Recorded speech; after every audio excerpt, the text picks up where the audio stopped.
Hello student, welcome back to my channel. कैसे हैं आप सब? अच्छे से रहो, खाते पीते रहो, पढ़ाई कंटिन्यू करते रहिए। ठीक है, आज हम लोग का जो एक नया टॉपिक है, हम प्रोकैरियोट्स के थोड़ा सा आगे की तरफ बढ़ाते हैं। और प्रोकैरियोट्स में देखा जाएगा बैक्टीरिया के अंदर आखिर ऐसी क्या क्या चीज़ें होती हैं। ठीक है, तो प्रोकैरियोटिक देखा जाएगा आज। वही जो प्रोकैरियोटिक है, थोड़ा सा इसको आगे बढ़ाया जाए। प्रोकैरियोटिक सेल, ठीक है ना। प्रोकैरियोटिक सेल को कहा जाता है एक कोशिकीय कोशिका। एक कोशिकीय कोशिका, ठीक है बच्चों। अब देखो, एक कोशिकीय कोशिका स्ट्रक्चर जो है प्रोकैरियोट्स में, वो भी हम लोग किसके बारे में पढ़ रहे थे? बैक्टीरिया के बारे में पढ़ रहे थे। किसके बारे में पढ़ रहे थे? बैक्टीरिया के बारे में पढ़ रहे थे। तो ये है हमारा बैक्टीरिया, ये है हमारा बैक्टीरिया। अब देखो क्या होता है, इस बैक्टीरिया के अंदर हमारा एक डीएनए होता है। क्या होता है? हमारा एक डीएनए होता है। वो भी हमारा डीएनए कैसे होता है? सर्कुलर होता है। तो ये जो डीएनए पाया जा रहा है प्रोकैरियोट्स के अंदर, इस डीएनए को कहा जाता है क्रोमोसोमल डीएनए। क्रोमोसोमल डीएनए, इसी को ही हम न्यूक्लियॉइड भी कहते हैं। इसी को ही हम क्या कहते हैं? न्यूक्लियॉइड भी कहते हैं, या इसी को ही हम जीनोपोर कहते हैं। इसी को ही हम न्यूक्लियॉइड कहते हैं, इसी को ही हम क्या कहते हैं? जीनोपोर कहते हैं। अब देखो बच्चों, अब क्या होता है, ये जो बैक्टीरिया है ना, इस बैक्टीरिया के बाहर कितनी दीवार पाई जाती है? हमारी 3 दीवारें पाई जाती है। देखो, ये एक दीवार हो गई, एक दीवार, ये दूसरी दीवार बन गई। देखो, एक दीवार, 2 दीवार, एक दीवार और होती है यहाँ पे। देखो, ये तीसरी दीवार। टोटल कितनी दीवार हो गई? 3 तरह की दीवार हो गई। अब देखो, ये जो बाहर की दीवार होती है, सबसे बाहर की दीवार, इस बाहर की दीवार को कहा जाता है प्लाज्मा मेम्ब्रेन। क्या कहेंगे? Plasma membrane. दूसरा जो दीवार होता है, उस दीवार को कहा जाता है सेल वॉल। ठीक है। तीसरा जो दीवार है, सबसे बाहर वाला जो दीवार है, इसको कहा जाता है ग्लाइकोकैलिक्स। ठीक है। इन तीनों दीवारों को मिलाकर कहा जाता है सेल इनवेलप। सेल इनवेलप, कि सेल की क्या है आपकी? ये तीनों आपकी कोशिका है। क्लियर है बच्चों? तो प्रोकैरियोट्स में किसके बारे में पढ़ रहे थे? बैक्टीरिया के बारे में पढ़ रहे थे। बैक्टीरिया ये हो गई आपकी। इस बैक्टीरिया के बाहर कितनी दीवार हो गई आपकी? 3 दीवार हो गई। बाहर की दीवार सबसे नंबर 1 कौन होती है? Plasma membrane. दूसरी कौन हो गई आपकी? Cell wall. तीसरी कौन हो गई आपकी? ग्लाइकोकैलिक्स। 3 दीवार आपकी टोटल हो गई। अब देखिएगा क्या होगा। अब क्या हो रहा है, इस बैक्टीरिया के अंदर एक डीएनए पाया जा रहा है हमारा। इस डीएनए को हम क्या कह रहे हैं? क्रोमोसोमल डीएनए कह रहे हैं। इसी को न्यूक्लियॉइड भी कहते हैं, इसी को ही हम क्या कहते हैं? जीनोपोर कहते हैं। अब देखो बच्चों क्या हो रहा है, इस बैक्टीरिया के अंदर अगर देखा जाएगा, यह भी क्या करेगी? ट्रांसक्रिप्शन करेगी। यानी कि अगर देखा जाए हमारा, चाहे ह्यूमंस में हो, यानी कि यूकैरियोट्स में देखा जाए, चाहे प्रोकैरियोट्स में देखा जाए, दोनों में क्या होता है? प्रोटीन बनता है। तो डीएनए से आरएनए बनता है, आरएनए से क्या बनता है? प्रोटीन होता है। चाहे आपको प्रोकैरियोट सेल के अंदर हो, चाहे यूकैरियोट सेल के, दोनों सेल के अंदर आपका प्रोटीन बनेगा। तो यहाँ पे क्या हो रही है? बैक्टीरिया अपना ट्रांसक्रिप्शन करेगी। तो देखो, प्रोकैरियोट्स में क्या होता है, चाहे यूकैरियोट्स में क्या होता है, डीएनए से जो आरएनए बनने की प्रक्रिया जो होती है, उसे ट्रांसक्रिप्शन कहा जाता है, अनुलेखन कहा जाता है। और क्या होता है, आरएनए से जब प्रोटीन बनता है तो उस क्रिया को अनुवादन कहा जाता है। तो यहाँ पे अब क्या करेगी? ये ट्रांसक्रिप्शन करेगी। ट्रांसक्रिप्शन करने का मतलब क्या बनाएगी? ये एमआरएनए बनाएगी। ठीक है ना। यानी कि डीएनए से क्या बनेगा? एमआरएनए बनेगा। अब देखो बच्चों, एमआरएनए से प्रोटीन बनाने के लिए क्या होगा? हमें एक ऑर्गेनेली चाहिए। ठीक है। उस ऑर्गेनेली का नाम होता है राइबोसोम। ये यहाँ पे देखा जाएगा, इस बैक्टीरिया के साइटोप्लाज्म के अंदर ये इस तरह बिखरे पड़ी रहती है। बिल्कुल ऐसा लगता है कि एक बर्गर जैसे स्ट्रक्चर, जैसे बर्गर होता है, बर्गर जैसे क्या होती है? स्ट्रक्चर ऐसे पाई जाती है। बर्गर जैसी स्ट्रक्चर जो हवा होती है आपकी, उसको हम क्या कहते हैं? राइबोसोम कहते हैं। देखो बच्चों, चाहे राइबोसोम जो है आपकी यूकैरियोट्स में हो, चाहे प्रोकैरियोट्स में हो, इसके बाहर कोई मतलब मेम्ब्रेन बाउंड्री स्ट्रक्चर नहीं पाया था, मतलब कोई इसके पास दीवार नहीं पाई जाती। तो यूकैरियोट्स के भी पास राइबोसोम पाया जाएगा, और प्रोकैरियोट्स के भी पाया। यहाँ पे तो हम पढ़ ही रहे हैं, प्रोकैरियोट्स के पास राइबोसोम पाया ही जा रहा है। यानी कि अगर देखा जाएगा, ये पूरा हमारा हिस्सा क्या है? ये पूरा जो हमारा हिस्सा है, इस पूरे हिस्से को कहा जाता है साइटोप्लाज्म। ठीक है, अब देखिए क्या होगा। अब ये जब यहाँ पे क्या होगा, ट्रांसक्रिप्शन होगा। क्या होगा, ट्रांसक्रिप्शन होगा। ट्रांसक्रिप्शन को क्या कहते हैं, अनुलेखन कहते हैं। क्या कहते हैं, अनुलेखन कहते हैं। तो देखो क्या होगा, जब यहाँ पे ये हमारा क्या है, ये हमारा है डीएनए। ये डीएनए से क्या बनता है, हमारा एमआरएनए बन। तो जब एमआरएनए बनेगा ना, तो इस चेन पर क्या होगी, ये राइबोसोम आकर इस तरह जुड़ जाएगी। इस तरह इस चेन के ऊपर हमारा राइबोसोम जो है इस तरह आकर जुड़ जाएगी, और क्या होगा, एक राइबोसोम का एक चेन बन जाएगा। तो ये जो चेन बन रहा है इसको कहा जाता है पॉलीजोम। क्या कहते हैं, इसको हम पॉलीजोम कहते हैं। ठीक है, ये स्ट्रक्चर यानी कि किस पे बन रही है, ये जो यहाँ पे डीएनए से हमारा क्या बन रहा है, एमआरएनए बन रहा है। इस एमआरएनए पे क्या होगी, क्या कि एमआरएनए से हमारा क्या बनेगा, प्रोटीन बनेगा। तो प्रोटीन बनाने के लिए बेसिकली हमें किसकी आवश्यकता होगी, आपका राइबोसोम की। तो देखो बच्चों, जब तक राइबोसोम होगा नहीं तब तक आपका प्रोटीन बनेगा नहीं। तो एमआरएनए किसको बुलाएगी, राइबोसोम को बुलाएगी। और अपने चेन के ऊपर क्या होता है, ये बहुत सारे राइबोसोम आकर लग जाता है, एक लंबी स्ट्रक्चर बन जाती है। ये जो लंबी स्ट्रक्चर बन रही है, इस लंबी स्ट्रक्चर को कहा जाता है पॉलीजोम। इस लंबी स्ट्रक्चर को कहा जाता है पॉलीजोम। देखो राइबोसोम जो है ना, ये बेसिकली अगर देखा जाएगा आरएनए का मुड़ा हुआ स्ट्रक्चर है। आरएनए जो है ना, ये हमारी इस तरह होती है। आरएनए क्या होती है, एक जगह पे आपकी कुंडलित हो जाती है। ये आरएनए का ही हिस्सा हमारा क्या है, राइबोसोम है। यानी कि आरएनए ही क्या होती है, सिकुड़ कर एक स्ट्रक्चर बना लेते हैं, जिसे क्या कहते हैं हम, राइबोसोम कहते हैं। तो आरएनए ये मान लो हो गया। इस आरएनए के साथ अगर कहीं कहीं हमारा प्रोटीन लग जाएगा तो ये हमारा क्या बन जाएगा, राइबोसोम बनेगा। यानी कि आरएनए से ही हमारा राइबोसोम बनता है बच्चों। हो गया ना। अब देखो क्या होगा, ये हमारा स्ट्रक्चर इतना हो गया। बैक्टीरिया हो गई।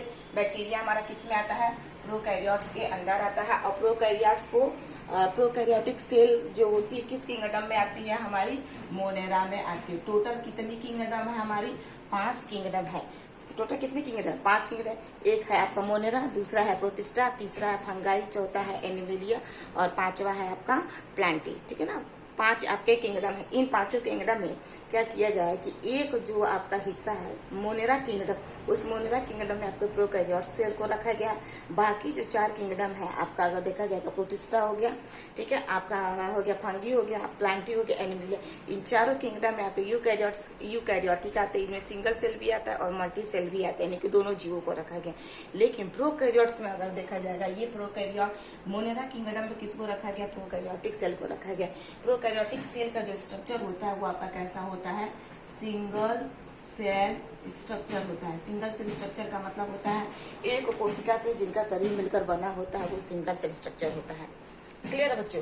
तो एक सिंगल स्ट्रक्चर आपका कौन है, हमारी बैक्टीरिया है। ठीक है, तो इस मोनेरा में आपको कौन कौन आ जाएगी, इस मोनेरा में अगर देखा जाएगा जिसका शरीर एक कोशिका से मिलकर बना है, हमारी कौन कौन आ जाएगी, हमारी बैक्टीरिया आ जाएगी। और दूसरा हमारा कौन आ जाएगा, हमारा यहाँ पे ब्लू ग्रीन एल्गी आ जाएगी, ब्लू ग्रीन एल्गी हमारी आ जाएगी। और तीसरी हमारी कौन आएगी, तीसरी हमारी माइकोप्लाज्मा आएगी, माइकोप्लाज्मा। ठीक है, माइकोप्लाज्मा अगर देखा जाएगा दुनिया का सबसे छोटी कोशिका है। कौन है आपकी, माइकोप्लाज्मा। और सबसे बड़ी कोशिका है शुतुरमुर्ग के अंडे की है। तो इसमें से हम किसको पढ़ रहे हैं, बैक्टीरिया को पढ़ रहे हैं। देखो बच्चों, बैक्टीरिया का ये डायग्राम परीक्षा में पूछता भी है। एक बैक्टीरिया बन के, बैक्टीरिया कितनी दीवार हो गई, 3 दीवार हो गई। पहली दीवार प्लाज्मा मेम्ब्रेन हो गई, दूसरी आपकी सेल वॉल हो गई, तीसरी क्या हो गई, ग्लाइकोकैलिक्स हो गई। इन तीनों दीवार को मिलाकर हम क्या कहते हैं, सेल इन्वेलप कहते हैं। ठीक है, दूसरा क्वेश्चन क्या हो गया कि इस बैक्टीरिया के अंदर हमारा क्या होता है, क्रोमोसोमल डीएनए पाया जाता है। देखो बच्चों, इस बैक्टीरिया के बाहर कोई भी हमारी मेम्ब्रेन बाउंड्री स्ट्रक्चर नहीं पाई जा रही है। यानी कि प्रोकैरियोट्स के पास आपको बताया गया कि जितने सारे प्रोकैरियोटिक सेल होते हैं, उन प्रोकैरियोटिक सेल के पास जितने सारे उनके अंग होते हैं, उन अंग के बाहर कोई दीवार नहीं पाई जाती, यानी कि नॉन मेम्ब्रेन बाउंडेड स्ट्रक्चर होता है। बल्कि यूकैरियोट्स में अगर देखोगे, मानो सपोज दैट ये हमारे यूकैरियोट का सेल है, इसको यूकैरियोट्स के अंदर जो हमारा जेनेटिक मटेरियल होता है वो कहाँ होता है, एक दीवार के अंदर होती है। यानी कि क्या होता है, एक मेम्ब्रेन के अंदर होती है। यानी कि जो जेनेटिक मटेरियल है हमारा किसके अंदर है, आपका देखा जाएगा मेम्ब्रेन बाउंडेड स्ट्रक्चर के अंदर है। लेकिन प्रोकैरियोट्स में देखोगे ये क्या है, सब के सब ऐसे नंगा पुंगा पड़े हैं, कोनो मतलबे नहीं है इन सबको, इनके पास कोई दीवार में कोई कपड़ा उपड़ा नहीं है अपने आप को ढकने के लिए। अब देखो क्या है, ये जो आपकी गोल गोल स्ट्रक्चर आपको दिखाई दे रही है, इसको हम क्या कहते हैं, क्रोमोसोमल डीएनए कहते हैं। ये कैसा होता है, इस पर देखा जाएगा ये सर्कुलर होता है। ये आपका कैसा होता है जी, सर्कुलर होता है। सर्कुलर का मतलब समझते हो, ये गोल स्ट्रक्चर होता है, ठीक है। अब देखो क्या, इसी को ही हम न्यूक्लियॉइड कहेंगे, इसी को ही हम क्या कहते हैं, जीनोपोर कहते हैं। अब देखो बच्चों क्या होगा, आप क्या करेगी, ये बैक्टीरिया अपने लिए खाना बनाएगी भाई, इसको जिंदा रहने के लिए, इसको भी जिंदा रखने के लिए इसको भी भोजन चाहिए कि नहीं चाहिए, तो भोजन चाहिए तो क्या करेगी, ये बैक्टीरिया का जो क्रोमोसोमल डीएनए है ट्रांसक्रिप्शन करेगी। ट्रांसक्रिप्शन करने के बाद क्या करेगी, डीएनए से आरएनए बनेगा।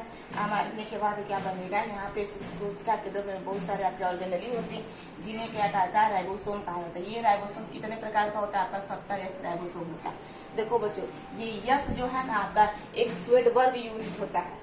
यस क्या आपका स्वेडबर्ग यूनिट होता है। स्वेडबर्ग यूनिट का मतलब अगर देखा जाएगा, किसी चीज को मापने का एक पैमाना होता है। जैसे हम क्या करते हैं, हम अपने आप को हम अपना माप किस में करते हैं, केजी में करते हैं ना, तो यहाँ पे क्या करते हैं, एक मापने का एक पैमाना होता है। यस का मतलब स्वेडबर्ग यूनिट। इसका मतलब जिसका यस जितना ही कम होगा, उसकी मास और उसकी डेंसिटी उतना ही कम होगा, यानी उतना ही वजन में कम होगा।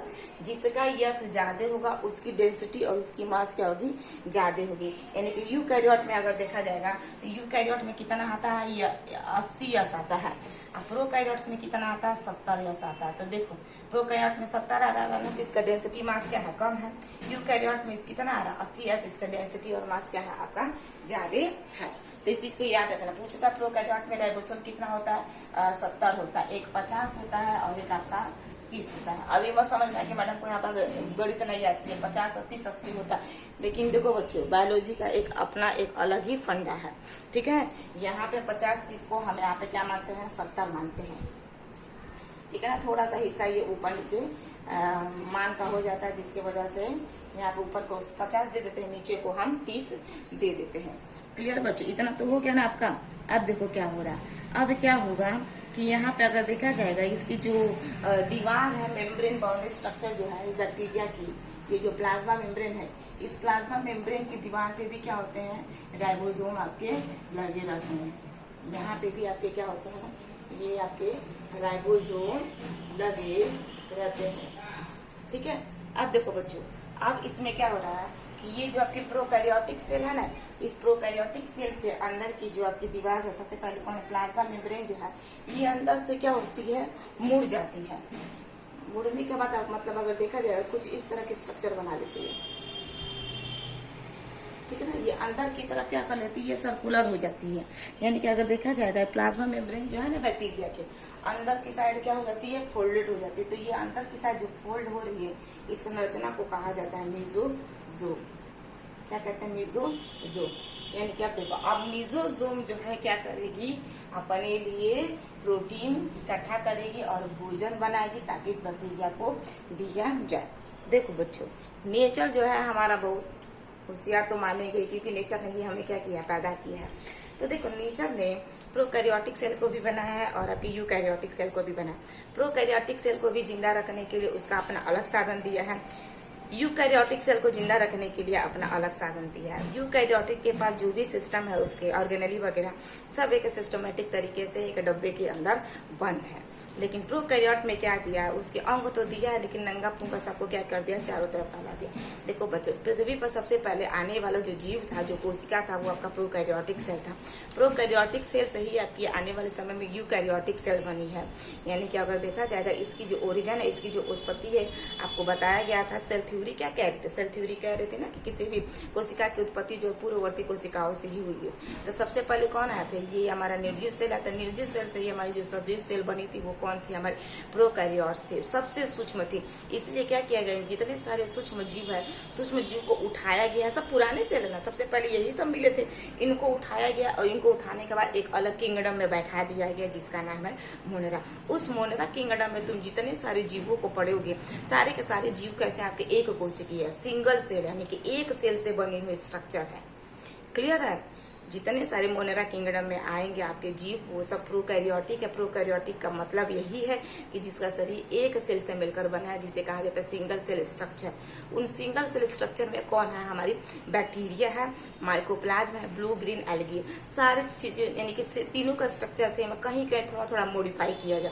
मॉडिफाई का मतलब कहीं कहीं थोड़ा थोड़ा अंतर मिलेगा, ज्यादा अंतर आपको देखने को नहीं मिलेगा। इसीलिए इसमें किसको उठाया गया?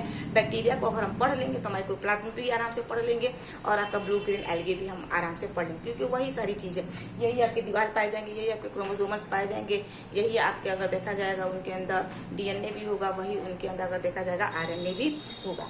अब देखिए अब क्या हो रहा है कि ये जो सबसे तीसरी नंबर वाली दीवार है कौन है? आपकी प्लाज्मा मेम्ब्रेन। तो प्लाज्मा मेम्ब्रेन में अगर देखा जाएगा ये क्या हो रही है? अंदर से आपकी फोल्ड हो जा रही है। तो जो फोल्डेड स्ट्रक्चर बन रही है इन्हीं फोल्डेड स्ट्रक्चर को कहा जाएगा मेसोजोम। तो देखो बैक्टीरिया के अंदर अगर देखा जाएगा तो जो प्लाज्मा मेम्ब्रेन है वो अंदर से फोल्ड हो जा रही है। अंदर से फोल्ड हो रही है तो इस स्ट्रक्चर को हम कह रहे हैं मेसोजोम। लेकिन आपको पता होगा यूकैरियोटिक सेल जब हम पढ़ते हैं तो यूकैरियोटिक सेल में एक अंग होता है, एक ऑर्गेनेली होता है जिसका नाम है आपका माइटोकॉन्ड्रिया। यूकैरियोटिक सेल में अगर देखा जाएगा तो एक मेम्ब्रेन बाउंड स्ट्रक्चर होती है जिसका नाम है आपका माइटोकॉन्ड्रिया। माइटोकॉन्ड्रिया माइटोकॉन्ड्रिया माइटोकॉन्ड्रिया को power house of the cell कहा जाता है। Power house of the cell कहा जाता है। Power house of the cell इसलिए कहा जाता है क्योंकि ये अपने अंदर क्या करती है? बहुत ज्यादा एटीपी जनरेट करती है। ठीक है, तो देखो प्रोकैरियोट्स के अंदर अगर देखा जाएगा तो क्या पाई जा रही है? फोल्डेड स्ट्रक्चर आपकी मेसोजोम है। लेकिन यूकैरियोट्स के अंदर अगर देखा जाएगा तो ये क्या हो रही है? मेम्ब्रेन बाउंड स्ट्रक्चर है जिसका नाम है आपका माइटोकॉन्ड्रिया। इस माइटोकॉन्ड्रिया के अंदर अगर देखा जाएगा तो इसकी जो जितनी सारी दीवारें हैं ना, सारी दीवारें अंदर की तरफ मुड़ी हुई है। तो ये जो अंदर की तरफ मुड़ रही है एक स्ट्रक्चर बना रही है जिसका नाम होता है क्रिस्टा। इसको कहा जाता है क्रिस्टा। यानी कि ये क्या हो रही है? अंदर ही अंदर फोल्ड हो गई है। तो अंदर ही अंदर जो फोल्ड हो रही है, जो स्ट्रक्चर बना रही है, इसे कहते हैं क्रिस्टा। क्रिस्टा किसमें पढ़ने को मिलेगा? माइटोकॉन्ड्रिया के अंदर पढ़ने को मिलेगा। माइटोकॉन्ड्रिया कहाँ पाई जाती है? आपकी यूकैरियोट्स के अंदर पाई जाती है। लेकिन मेसोजोम आपको कहाँ मिलेगा? मेसोजोम आपके बैक्टीरिया के अंदर मिलेगा। तो देखो बच्चों इसमें कंफ्यूज मत होना। मेसोजोम आपका कहाँ मिला है? बैक्टीरिया के अंदर मिला है। यानी कि प्लाज्मा मेम्ब्रेन अंदर से क्या हो गई? फोल्ड हो गई, एक स्ट्रक्चर बना ली है मेसोजोम। लेकिन यूकैरियोट्स के अंदर अगर देखा जाए तो क्या मिल रही है? हमारी एक मेम्ब्रेन बाउंड स्ट्रक्चर, यानी कि चारों तरफ एक दीवार से घिरी हुई संरचना मिल रही है जिसे क्या कहा जा रहा है? माइटोकॉन्ड्रिया। माइटोकॉन्ड्रिया के अंदर जो घिरी हुई संरचना, देखो इस बैक्टीरिया के अंदर ये घिरी हुई संरचना, इसे हम मेसोजोम कह रहे थे। माइटोकॉन्ड्रिया के अंदर जो घिरी हुई संरचना, इसे क्या कहा जाता है? क्रिस्टा कहा जाता है। अब देखो अब ये जो क्रिस्टा होती है, क्रिस्टा के ऊपर क्या होते हैं? बहुत ज्यादा क्या होते हैं? एंजाइम लगे होते हैं।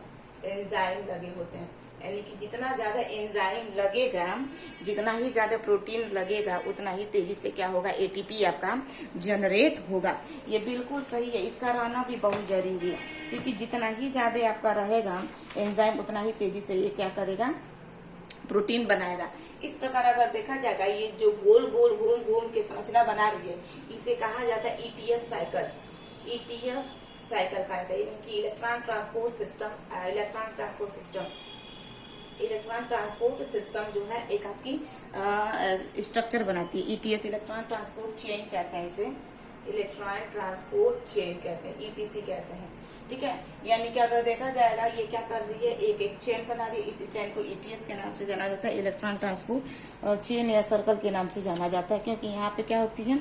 माइटोकॉन्ड्रिया से बहुत सारा आपका एटीपी जनरेट होता है। एटीपी जनरेट होगा ना, क्योंकि माइटोकॉन्ड्रिया की क्या है?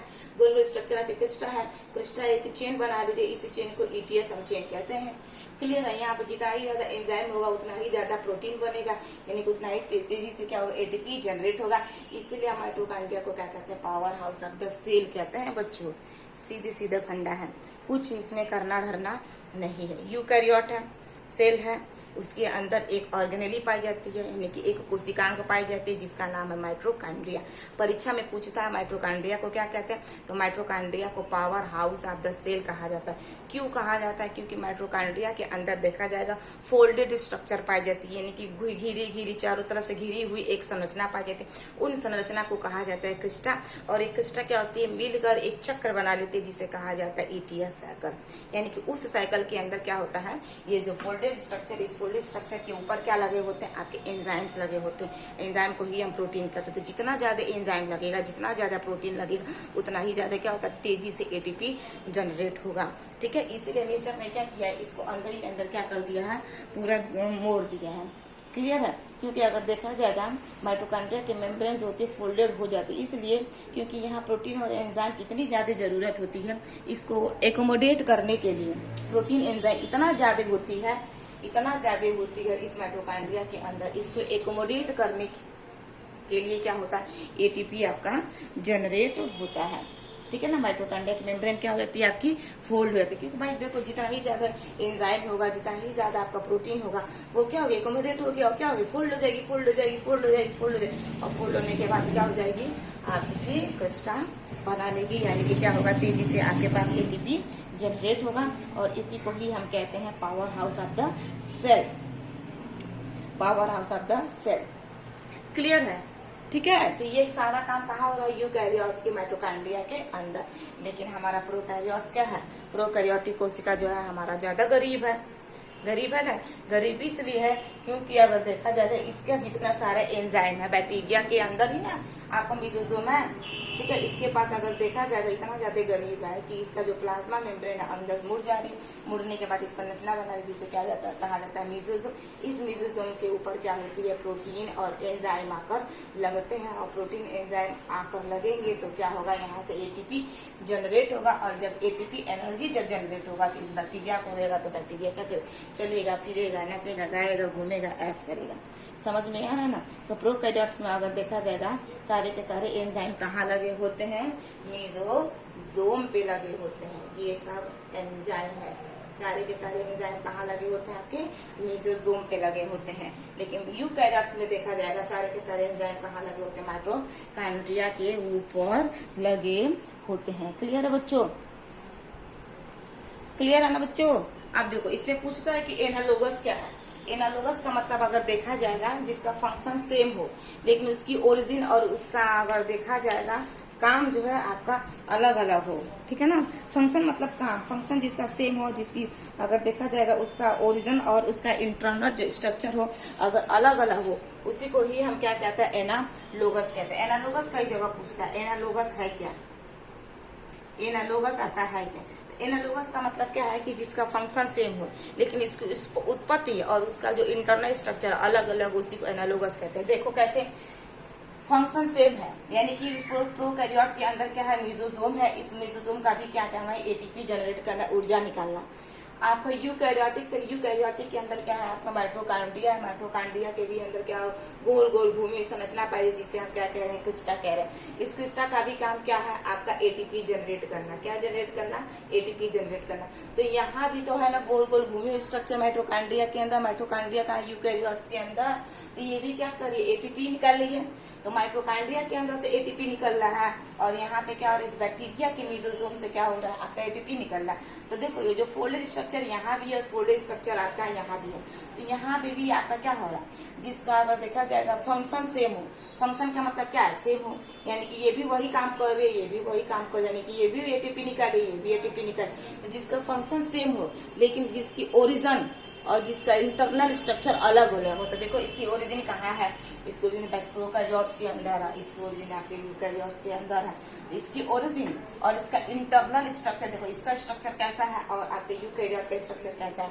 तो जिसका स्ट्रक्चर अलग अलग हो, जिसकी ओरिजिन अलग अलग हो लेकिन काम सेम हो, उसी को ही हम क्या कहते हैं, एनालोगस कहते हैं। क्लियर है बच्चों, क्लियर है ना। तो ये आपका हो गया आपका क्या, मेसोजोम। अब देखो बच्चों, अगर देखा जाएगा ना इस बैक्टीरिया के अंदर ये जो मेसोजोम है, इस मेसोजोम को थोड़ा सा हम बड़ा बनाकर आपको दिखा देते हैं। इस मेसोजोम को थोड़ा सा स्ट्रक्चर जो है ना इसका बड़ा बनाकर आपको दिखा दिया जाए, ताकि आपको अच्छे से समझ में आ जाएगा कि मेसोजोम आपका है क्या। अब देखो बच्चों, क्योंकि इस मेसोजोम में अगर अंदर देखा जाएगा, ये क्या होगा, ग्लूकोज बनेगा। ग्लूकोज से ही क्या बनेगा, आपका एटीपी बन रहा है। तो एटीपी आखिर कैसे बन रहा है, इसको मिटा दे रहे हैं। इसका स्क्रीनशॉट लेना चाहते तो आप इसका स्क्रीनशॉट ले लीजिए। बाकी इसको हम इरेज कर देते हैं, इसको हम इरेज कर देते हैं। अब ध्यान से देखिएगा, ये जो बैक्टीरिया है ना, जो अंदर घूमी संरचना जो मेसोजोम थी, उस मेसोजोम को थोड़ा सा हम बड़ा कर करके आपको बनाकर दिखा दे रहे हैं। अब देखो बच्चों, मान लो हमने एक बैक्टीरिया बनाई, ये बैक्टीरिया है, ये मेसोजोम है, ये थोड़ा बड़ा मेसोजोम है।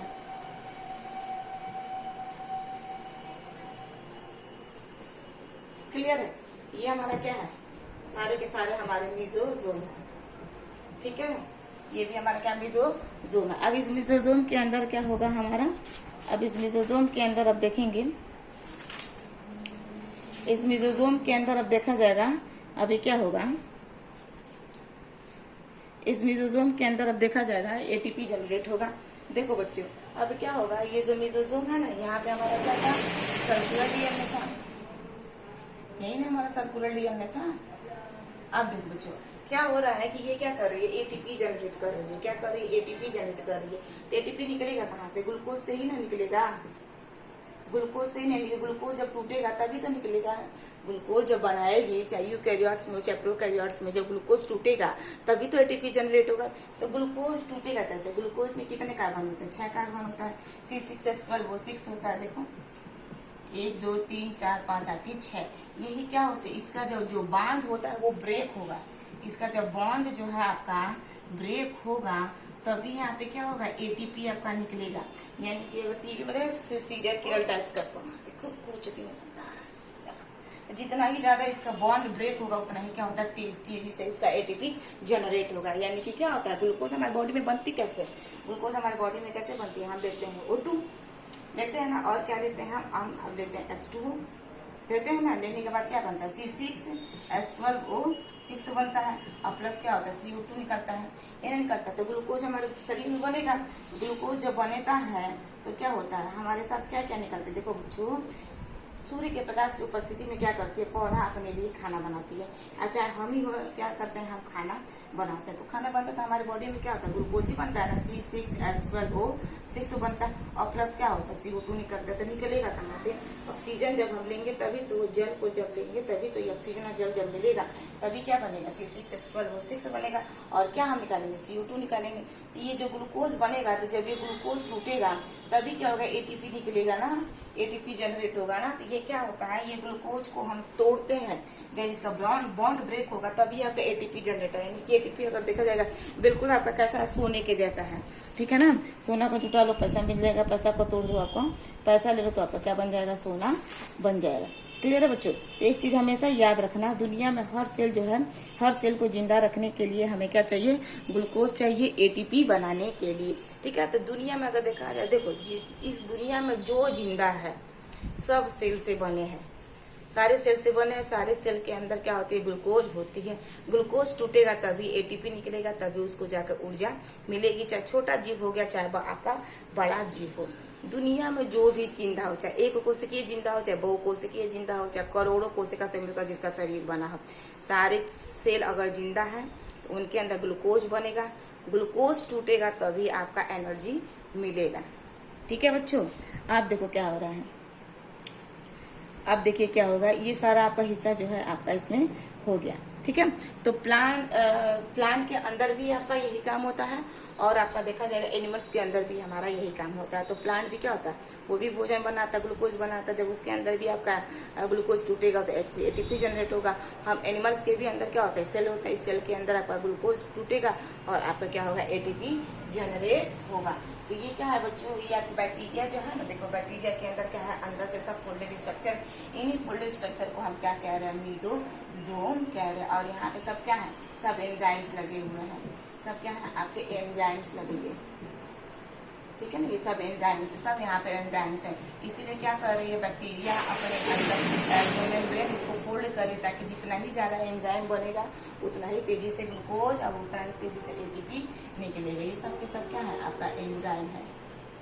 सब एंजाइम है आपकी, सब एंजाइम है, सब अंदर की तरफ क्या हो गई है, फोल्डेड स्ट्रक्चर आपकी बन गई है, ताकि क्या हो, एटीपी आपके अंदर तेजी से जनरेट हो। क्लियर है बच्चों? तो ये आपका इसमें ये वाला हिस्सा आपका क्लियर हो गया।